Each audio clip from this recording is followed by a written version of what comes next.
আমরা আর ভ্যান্ডালিজম দেখতে চাই না, মব দেখতে চাই না, কোনো ধরনের পেশি শক্তি আমি দেখতে চাই না যে পুলিশের একজন সদস্যকে ইচ্ছা হচ্ছে আর কেউ অপমান করছে। একটা ঘটনা অনেক ভালোকে ঢেকে দেয়। আমাদের শহীদ ওসমান হাদির ঘটনাটা ছিল সেই রকম। মাঠ পর্যায়ে আমাদের অ্যাসেসমেন্ট হচ্ছে ইলেকশন কমিশনের, অসাধারণ ভালো কাজ হচ্ছে এবং আমরা দেখেছি কোনো কোনো নির্বাচনে 106 জন নিহত হয়েছে, বেশি অতীতে না, এই নিকট অতীতে। আমাদের সন্তানরা খালি হাতে রাস্তায় রক্ত দিয়ে অসম্ভবকে সম্ভব করেছে, আর আমরা রাষ্ট্রের সকল সক্ষমতা সাথে নিয়ে, আইন হাতে নিয়ে, অস্ত্র হাতে নিয়ে, সাধারণ ভোটারদের ইচ্ছাকে সাথে নিয়ে, রাজনৈতিক দলগুলোর প্রত্যাশাকে সাথে নিয়ে একটা কাজ করতে পারবো না, এটা হতে পারে? আমি বলবো যে আমাদের সম্ভাব্য যে সমস্যাগুলো দেখছি, this are minority, we are majority and we can do it ইনশাআল্লাহ। মাননীয় প্রধান নির্বাচন কমিশনার মহোদয়, মাননীয় সহকর্মী নির্বাচন কমিশনার বৃন্দ এবং আমার সহকর্মী বৃন্দ, আসসালামু আলাইকুম। আপনাদেরকে প্রথমেই আমি অভিনন্দন জানাতে চাই দুটো কারণে। এক, আপনারা সাধারণভাবে দায়িত্বপ্রাপ্ত কোনো ব্যক্তি নন। আপনারা বিশেষ সময়ে জাতির ক্রান্তি লগ্নে আপনাদের স্ব প্রতিষ্ঠান থেকে selected people, so take pride in your appointment, এবং আমরা গর্ববোধ করতে চাই আপনাদেরকে নিয়ে। দ্বিতীয়ত, আমি মনে করি একটি ইতিহাসের ক্রস রোডে দাঁড়িয়ে একটা বড় কিছু করার সৌভাগ্য আল্লাহ আপনাদেরকে দিয়েছেন, আমাদেরকে দিয়েছেন, আর আমরা মানেই আপনারা, আপনারা মানেই আমরা। ইলেকশন কমিশন যখন ডিফাইন করা হয়, ইলেকশন কমিশন বলতে কিন্তু কমিশনকে মিন করা হয় না। কমিশনের হয়ে যারা কাজ করেন তারা সবাই ইলেকশন কমিশন, একদম মাঠ পর্যায়ের ওই আনসারের সদস্য সহ। সুতরাং আমরা যারা এই সুযোগের অংশ হয়েছি, আমরা সবাই সৌভাগ্যবান, ইনশাআল্লাহ আমরা করতে পারবো। এই পর্যন্ত মাঠ পর্যায়ে আমাদের অ্যাসেসমেন্ট হচ্ছে ইলেকশন কমিশনের, অসাধারণ ভালো কাজ হচ্ছে তফসিল ঘোষণার পর থেকে। আনফরচুনেটলি ঢাকা শহরে একটা দুর্ভাগ্যজনক ঘটনা ঘটে যাওয়ার কারণে আমাদের এই মাঠ পর্যায়ের এত ভালো কাজগুলো সামনে আসেনি, সেইভাবে প্রতিফলিত হয়নি। আমরা এবার যেমন দেখতে পাচ্ছি, যে কোনো সময়ের চেয়ে আচরণবিধি প্রতিপালনের ব্যাপারে দল এবং প্রার্থীদের কিন্তু সহযোগিতা যে কোনো সময়ের চেয়ে বেশি। যে কোনো সময়ের চেয়ে এই ঘটনাগুলো ছাড়া, এই দুর্ভাগ্যজনক ঘটনাগুলো ছাড়া আইন শৃঙ্খলা পরিস্থিতি অপেক্ষাকৃত ভালো। সেদিন আইজিপি মহোদয় বলছিলেন গত রবিবারের দিনের মিটিংয়ে যে উনি স্ট্যাটিস্টিক্স দিচ্ছিলেন যে কোন নির্বাচনে কি পরিমাণ সহিংসতা হয়েছে, এবং আমরা দেখেছি কোনো কোনো নির্বাচনে 106 জন নিহত হয়েছে, বেশি অতীতে না, এই নিকট অতীতে। তা আল্লাহ সেদিক থেকে আমাদেরকে ভালো রেখেছে, এবং এটা হয়েছে আপনাদের ভালো কাজের জন্য, তা না হলে এখন আমরা অনেক খারাপ কিছু দেখতে পেতাম। সুতরাং let us build on our good things, good performance and our capability. আমাদেরকে সতর্ক থাকতে হবে যে খারাপ জিনিস যেগুলো, সেগুলো যেন আমাদেরকে বিঘ্নিত না করতে পারে। অনেক সময় হয় না, একটা ঘটনা অনেক ভালোকে ঢেকে দেয়। আমাদের শহীদ ওসমান হাদির ঘটনাটা ছিল সেই রকম। এরকম ঘটনা যেন আর ঘটতে না পারে, সেজন্য আমরা সতর্ক থাকি।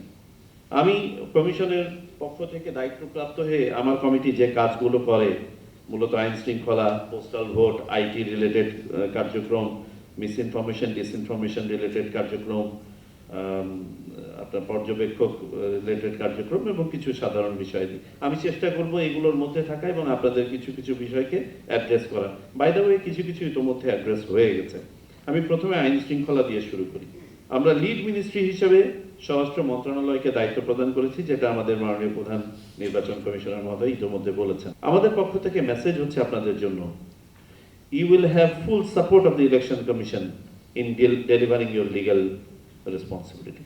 আপনাদের ন্যায়ানুগ সকল কাজের পেছনে নির্বাচন কমিশন দাঁড়াবে, এবং আমরা দেখতে চাই ইউনিফর্ম বাহিনী, বিশেষ করে পুলিশ, মোরাল হাই গ্রাউন্ড নিয়ে রাস্তায় যেভাবে পুলিশে করার কথা সেইভাবে পুলিশিং করবে। আমরা আর ভ্যান্ডালিজম দেখতে চাই না, মব দেখতে চাই না, কোনো ধরনের পেশি শক্তি আমি দেখতে চাই না যে পুলিশের একজন সদস্যকে ইচ্ছা হচ্ছে আর কেউ অপমান করছে, অসম্ভব। This is not tolerated. এবং you will have full support of the election commission. Writ of the state বলতে আমরা যেটা বুঝি, writ of the state is reflected through institutions, and one of the prime institutions is police. আমি যদি পুলিশকে রাস্তায় অপমানিত করতে থাকি, কাজ করতে না দেই, সম্মান না দেখাই, তাহলে আমার তো স্টেটের রিট আর থাকে না। সো আপনারা please ensure, take advantage of the election and re-establish the reach of the state through your policing. বদলি পদায়নের ব্যাপারে একটু কথা আসছে। ফিল ফ্রি, আপনাদের লোয়ার লেভেলে ছোটখাটো যেসব পোস্টিং আছে, এগুলোতে আমরা ইন্টারফেয়ার করতে চাই না। আমরা যে জায়গাগুলোতে আমরা জানতে চাই, বুঝতে চাই, ওসি অ্যান্ড অ্যাবাভ, কারণ এগুলো নিয়ে কথা হয়, এগুলো নিয়ে কথা হয় পলিটিক্যাল পার্টি। অন্তত আমি রিকোয়েস্ট পেতে থাকি তো, যে এইখানে এই ওসিটাকে চেঞ্জ করে দেন, এখানে। সো আমরা এইগুলোর ব্যাপারে উইল বি লিটল কেয়ারফুল। আপনাদের ফ্রিডম অফ অ্যাকশনে আমরা কোনো বাধা হয়ে দাঁড়াতে চাই না। আমরা যে পরিপত্র দিয়েছি, এক্সেপশনালি এবার ইলেকশন কমিশন একটা পরিপত্র জারি করেছে। সাধারণত আইন শৃঙ্খলার উপরে পরিপত্র প্রথমে জারি করে স্বরাষ্ট্র মন্ত্রণালয়। আমরা এই বিশেষ সিচুয়েশনে আমরা একটা পরিপত্র জারি করেছি, সেখানে 13টা বিষয় আমরা উল্লেখ করেছি যেগুলো আমাদেরকে নিশ্চিত করতে হবে নিরাপত্তার ক্ষেত্রে। দয়া করে না পড়ে থাকলে পড়বেন। এবং সেখানে আমরা কতগুলো নির্দেশনা দিয়েছি। তার মধ্যে একটা হচ্ছে, দ্রুততম সময়ে আমরা জয়েন্ট অপারেশন শুরু করতে চাই। আপনারা জানেন, গত রবিবারের দিন আমরা সকল বাহিনী প্রধান, ইনক্লুডিং সেনানো এবং বিমান বাহিনী প্রধান, আলাদাভাবে সবার সাথে আমরা বসেছি এবং এই নির্দেশনাগুলো দিয়েছি। আমি এখানে আশা করব আমাদের স্বরাষ্ট্র মন্ত্রণালয়ের অতিরিক্ত সচিব মহোদয় আছেন, দ্রুততম সময়ে স্বরাষ্ট্র মন্ত্রণালয়ের পরিপত্রটা জারি হওয়া দরকার। আজকের মধ্যে হলে খুবই ভালো, না হলে লেটেস্ট বাই টুমরো। কারণ বাহিনীগুলো প্রস্তুত আছে তাদের অপারেশনাল অর্ডার বের করার জন্য এবং মাঠে কাজ শুরু করার জন্য। আর জয়েন্ট অপারেশন পরিচালিত হবে এবং জয়েন্ট অপারেশনের কয়েকটা অবজেক্টিভ থাকবে, আপনারা নিজেরা আরো বের করতে পারেন। তার মধ্যে নাম্বার 1, অবৈধ অস্ত্র উদ্ধার। নাম্বার 2, সন্ত্রাসীদেরকে গ্রেপ্তার করা এবং আইনের আওতায় নিয়ে আসা, অন্ততপক্ষে এলাকা ছাড়া করা। সন্ত্রাসী যদি এলাকা থাকে তাহলে আপনারা এলাকা ছাড়া থাকবেন, ওদেরকে দৌড়ের উপর রাখতে হবে, তা নাহলে আপনাদেরকে ওরা দৌড়ের উপর রাখবে। আর 3 নম্বর হচ্ছে, সাধারণ মানুষের মাঝে, ভোটারদের মাঝে, প্রার্থীদের মাঝে, দলের মাঝে একটা শান্তি এবং নিরাপত্তার আবহ তৈরি করা। ডেপ্লয়মেন্টের ডিউরেশনের ব্যাপারে কথা হয়েছে। আমরা সাধারণভাবে নির্বাচনের সামনে ডেপ্লয়মেন্ট হয়, ভোট কেন্দ্রিক ডেপ্লয়মেন্ট হয় 5 দিন, কিন্তু আমাদের ডেপ্লয়মেন্ট আছে, এটা তো চলমান ডেপ্লয়মেন্ট। ভোট কেন্দ্রিক ডেপ্লয়মেন্টের সাথে বাজেটের ইমপ্লিকেশনস আছে, সেটা আলাদা। বাকিগুলো তো চলমান এবং এটা চলমান থাকবে। আমরা তারপরেও চেষ্টা করছি যে 5 দিনটাকে 1 দিন বাড়ানো যায় কিনা, তাতে করে আপনাদের হয়তো ফ্লেক্সিবিলিটি একটু বাড়বে। আমরা খেয়াল করছি যে নির্বাচনকে সামনে রেখে, এটা আসলে সম্ভবত একটা প্যাটার্নও, শহর কেন্দ্রিক ঘটনা ঘটানোর প্রবণতা বেশি। তার কারণ এতে যে পরিমাণ বয়ান্সি পাওয়া যায়, কাভারেজ পাওয়া যায়, একটা প্রত্যন্ত অঞ্চলে এই ঘটনা ঘটিয়ে তো এটা পাওয়া যায় না।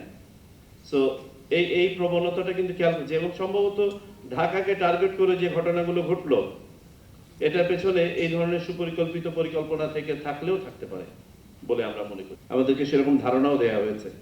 আমরা চেক পয়েন্ট অপারেশনের ব্যাপারে গুরুত্ব আরোপ করেছি। বিশেষ করে ওসমান হাদির ঘটনার পরে আমাদের কাছে মনে হয়েছিল, আমাদের যদি চেক পয়েন্ট প্রোটোকলটা খুব ভালোভাবে এক্সারসাইজ করতে পারতাম, তারা কি এলাকা ছেড়ে পালাতে পারতো? আমাদের মনে হয় একটু ইন্ট্রোস্পেকশনের দরকার আছে। আমরা এটার ব্যাপারে বলছি যে চেক পয়েন্ট অপারেশনটা পুরো দেশব্যাপী, কিছু হবে মোবাইল চেক পয়েন্ট এবং সকল বাহিনী এটা সমন্বয় করতে হবে, এটা চালাতে হবে। সমন্বয়ের প্রশ্ন এসছে, আমরা সুনির্দিষ্টভাবে বলেছি দুটো আপনার মেকানিজমের কথা। একটা হচ্ছে আপনাদের বিভাগ, জেলা এবং উপজেলা পর্যায়ে আইন শৃঙ্খলা কমিটি আছে, এই কমিটিগুলো কাজ করবে এবং কমিটিগুলো থেকে আপনারা ডাইরেক্টিভস দেবেন। আর পাশাপাশি আইন শৃঙ্খলা বাহিনীর জন্য, আইন প্রয়োগকারী সংস্থাগুলোর জন্য ওনাদের একটা সেল থাকে। এই নির্বাচনকে কেন্দ্র করে এই সেলগুলোকে দয়া করে অ্যাক্টিভ করবেন, যেখানে সকল বাহিনীর প্রতিনিধি থাকবে। সেখানে আমরা বলেছি 3C, command, control, coordination. Command থাকবে স্ব বাহিনীর হাতে, কেউ কারো কমান্ড নিয়ে নেবে না, আমরা ক্লিয়ার করে দিয়েছি। কোঅর্ডিনেশনটা এই সেলের মাধ্যমে হবে, যাতে করে কোথাও ডুপ্লিকেশন অফ এফোর্টও না হয়, আবার কোথাও ভয়েডও না হয়ে যায়। আর নিয়ন্ত্রণের ব্যাপারটা, কন্ট্রোলের ব্যাপারটা আমরা বলেছি এগুলো ইভেন্ট ড্রিভেন। এখন কোনোখানে একটা ছোট অপারেশন, জয়েন্ট অপারেশন লঞ্চ করেছেন, বা কোনোখানে একটা ঘটনা ঘটেছে সেটা করা হচ্ছে, সেইখানে তাহলে কোনো একটা লিড ফোর্সের হাতে নিয়ন্ত্রণটা থাকতে হবে। তখন সবাই নিয়ন্ত্রণ করলে পারে, তখন দেখা যাবে এখানে বিশৃঙ্খলা দেখা দেবে। সো আমরা ক্লিয়ার করে এই কথাটা বলে দিয়েছি, আজকে সবার সামনে আবার বলে দিলাম, কাইন্ডলি মাঠে গিয়ে এটা বাস্তবায়ন করেন। প্রভিশনিং অফ ম্যাজিস্ট্রেটের কথা বলা হয়েছে, বিশেষ করে সেনাবাহিনী থেকে বারংবার এটা অনুরোধ করা হয়েছে। সেনাবাহিনী is ready to be deployed in full gear. তাদের 1/3 ডেপ্লয়মেন্ট আছে, তারা ইমিডিয়েটলি এই ডেপ্লয়মেন্টটাকে বাড়িয়ে দিবে, 1 লক্ষতে উন্নীত করবে। এবং তারা আমাদেরকে বলেছে যে যতদূর সম্ভব যদি ম্যাজিস্ট্রেট সাপোর্টটা দেওয়া যায় দুটো ক্ষেত্রে, যাতে করে তারা অপারেশনগুলো যথাযথ ইম্প্যাক্ট সহ যেন পরিচালনা করতে পারে, আর দ্বিতীয়ত হচ্ছে যাদেরকে তারা অ্যারেস্ট করে তাদেরকে যেন তাৎক্ষণিকভাবে আইনের আওতায় আনা যায় এবং একটা ডিসপোজাল দেওয়া যায়। মনে রাখবেন যে এই তাৎক্ষণিকভাবে যদি আপনি 7 দিনের একটা ডিটেনশনও দিতে পারেন, এটার যে ইম্প্যাক্ট হবে, ইলেকশন হয়ে যাওয়ার পরে 7 বছর জেল হলেও ওই ইম্প্যাক্ট হবে না। ইম্প্যাক্টটা তাৎক্ষণিক হতে হবে। Please avail the presence of all forces. আমি আবারও রিপিট করি, যে কোনো অ্যাক্টিভিটি যা নির্বাচনের পরিবেশকে বিঘ্নিত করবে, আন্ডারমাইন করবে, is not accepted and please don't tolerate. আপনারা টলারেট করবেন না। আর আমাদের ডেটারেন্ট ফোর্সেসের প্রেজেন্স মাস্ট বি ফেল্ট। আপনাদের মুখ থেকে এসছে যে কিছু কিছু ক্ষেত্রে সম্ভবত আমাদের প্রেজেন্সটা অনুভূত হচ্ছে না, এটা অনুভূত হতে হবে। Intelligence sharing is a very important component of success. আমরা সবাইকে বলেছি, আমরা আগামীকালকে সকল গোয়েন্দা সংস্থা, আপনাদের একাধিক সংস্থা সহ আমরা মিটিং করব এবং সেখানে আমরা এই একই মেসেজটা দিয়ে দেব। মনে রাখবেন, election commission is a coordinating body, monitoring body, it is not an executive body. Election কমিশনের যাবতীয় কাজ ইজ ডেলিগেটেড টু ইউ, আপনারা কিন্তু executor on the ground. So আপনাদেরকে এই দায়িত্বগুলো নিয়ে করতে হবে। আমরা সবাইকে বলেছি ইন্টেলিজেন্স শেয়ারিং যাতে যেসব ইন্টেলিজেন্স শেয়ার করা সম্ভব, কমন ইন্টেলিজেন্স, এমন কিছু এক্সক্লুসিভ ইন্টেলিজেন্স আছে, you would not like to share those.